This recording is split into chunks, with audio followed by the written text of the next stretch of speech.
فإذا صرف الوقت وأدب الطلب وقوة الطلب وفورة الطلب وأقول ومنهج الطلب، لأن طالب العلم حين يتربى على هذا في مال زيد ومال عمر، زيد عنده كذا من الصواب وعمر عنده كذا من الغلط وهذا أخطأ في كذا، وتتبع تجد مسكين طالب علم يجلس سنوات وهو يدور على كتب الردود، ماذا كتب فلان في مسألة العمل وماذا رد عليه فلان. طيب أنت المقصود أن تعرف قول السلف في الإيمان وما هو الحق، فتقول إن هذا هو الحق وما فخلفه إيش غلط. كون فلان ينتصر لقول أو فلان ينتصر لقول، هذه مسألة من الفضلات، هذه مسألة من الفضلات، هذه مسألة من الفضلات.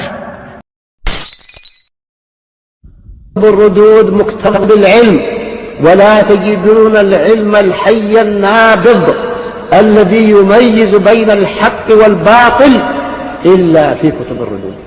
والقرآن والله يرد على أهل الكفر والضلال وعلى المنافقين وعلى اليهود وعلى النصارى، وما ترك ضلالة إلا وانتقدها وفندها وبين ضلال أهلها.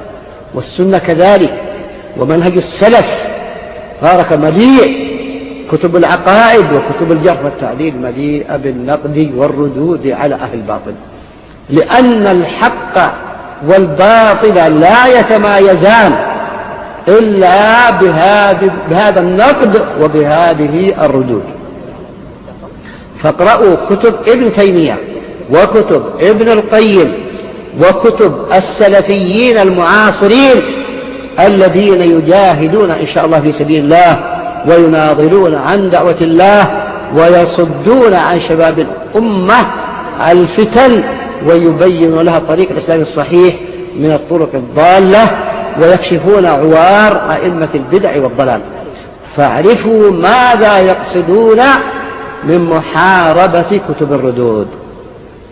اطلبوا العلم وبالغوا في طلب العلم وشمروا عن ساعد الجد في طلب العلم، ومما يساعدكم على إدراك علم الصحيح كتب الردود، فإنها جزء مهم جدا من طلب العلم. والذي لا يعرف كتب الردود ولو حفظ من العلم ما حفظ فإنه بارك الله فيك في موقف المتزلزل. وقد رأينا كثيرا ممن يعلم ثم يقع في الضلال.